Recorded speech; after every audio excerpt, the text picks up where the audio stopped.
This video is a full payoff plan you can follow step by step, and a plain language breakdown of the traps banks rarely explain in a way that helps you win.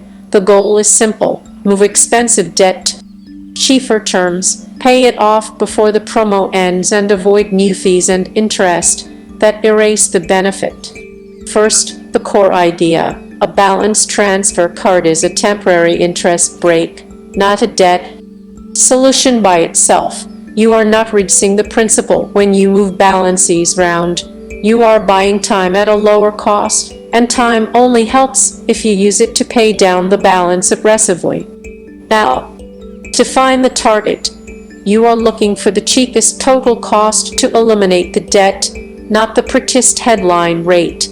The headline rate is the 0%. The real cost is the balance transfer fee, the promo length, any annual fee, and what happens after the promo period ends. Most balance transfer offers charge a balance transfer fee, commonly 3% to 5%. You move $5,000, you may pay $150 to $250 immediately, so your new balance starts higher than the old one. 0% APR does not mean zero cost. That does not make it bad, it just means you must do the math. The question is whether the fee is lower than the interest you would have paid on the old card while you pay it off. For many people it is, especially if the old card is charging a high rate, but you should calculate it. Here is a simple way to decide. Estimate how long it will take you to pay off the balance with your planned payment. Estimate the interest you would pay if you did not transfer. Then compare that interest to the transfer fee. If the fee is clearly lower, and you are confident you can pay it off within the promo period, the transfer can be a strong move. Next, choose the right promo length. Longer is usually safer, because life happens, but longer is only better if you stay disciplined, because the longer the runway, the easier it is to drift, and drifting is how people end up at the end of the promo period with most of the balance still there. So, before you apply for anything, build the payoff plan. You need 3 numbers: the total debt you plan to transfer, the promo length in months, and the fixed monthly payment you will commit to. The plan is a straight line: total balance divided by promo months equals required monthly payment, and you treat that payment like rent. It is non-negotiable. If you transfer $6,000 to a card with a 15-month promo, your baseline payment is $400 per month. If there is a transfer fee added to the balance, if the fee is 4%, that is $240. Now you are really paying off $6,240. The required payment becomes $416 per month, and that is before you consider the minimum payment structure, because minimum payments can trick you into paying far less than you need. This leads to the first major trap. Minimum payments are designed to keep you in debt longer, even at 0%. The minimum payment often starts at 1% to 3% of the balance. That can be far below the payment required to clear the balance before the promo ends. If you only pay the minimum, you can easily arrive at month 15 with a huge balance left, and then the interest rate jumps. So the rule is this: ignore the minimum payment, pay the planned payment, set it on auto-pay, and schedule it a few days after each paycheck so cash flow is stable. Second trap: the promo rate is conditional. Many offers require that you make every payment on time.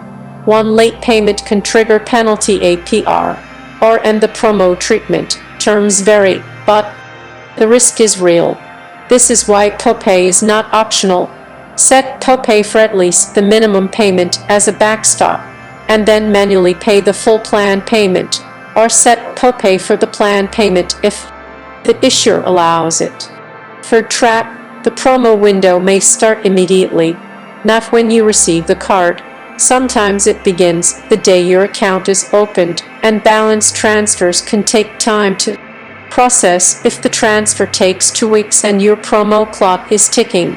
You have already lost days, so do the transfer as soon as the account is active. And keep making payments on the old card until the transfer posts, because if you stop paying and the transfer is delayed, you can get hit with late fees and interest on the original card. Fourth track, not every transaction gets 0%. There are different buckets: purchases, balance transfers, and cash advances, and the promo may apply only to transfers, while purchases may accrue interest immediately.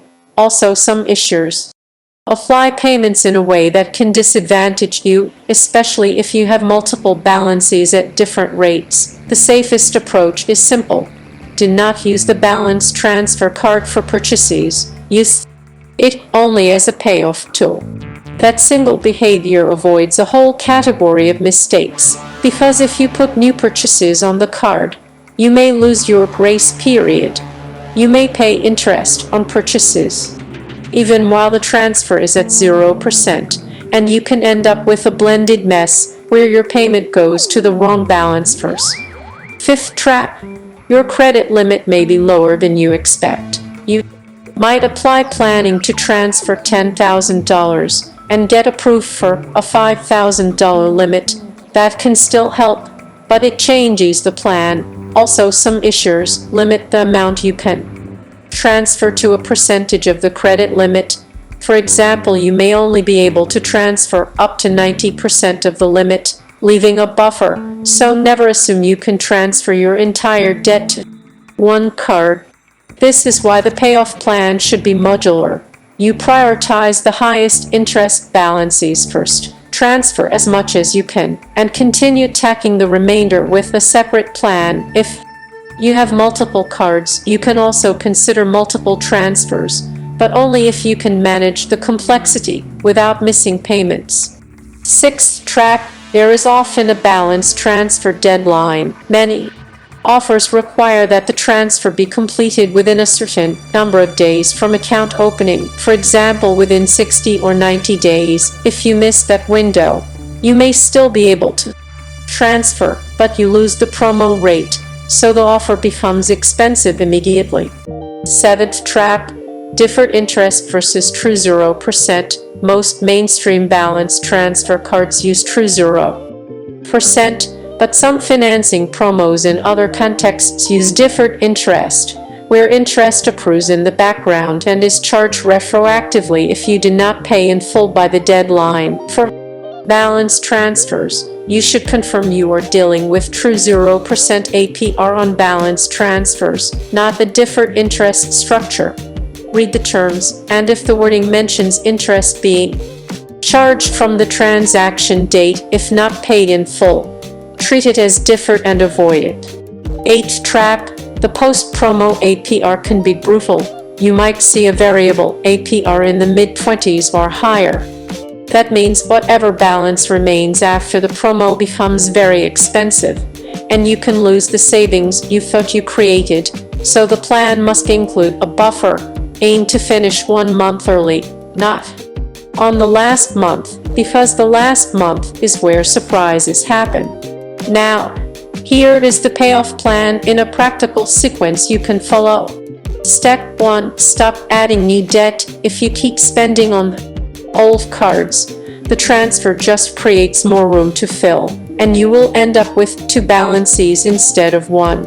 The plan only works if your new charges are under control. Use a debit card or cash for while if you have to, or use one separate card that you pay in full every month, but do not mix purchases with your transfer balance. Step 2. Pick the target balance. Choose the highest interest revolving balance first.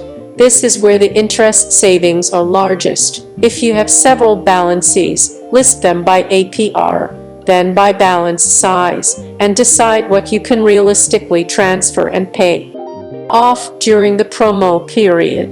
Step 3. Estimate your realistic monthly payment. Do not guess. Look at your last 3 months of spending. Identify the expenses you can cut temporarily.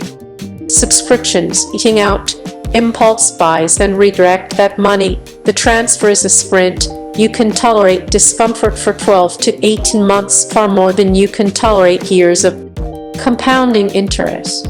Step 4. Calculate the required payment. Total transferred balance plus fee divided by promo months. Then add a safety buffer. Even $20 to $50 per month can create breathing room. The buffer reduces the chance you finish late, and it makes the plan resilient to a month where expenses spike. Step 5.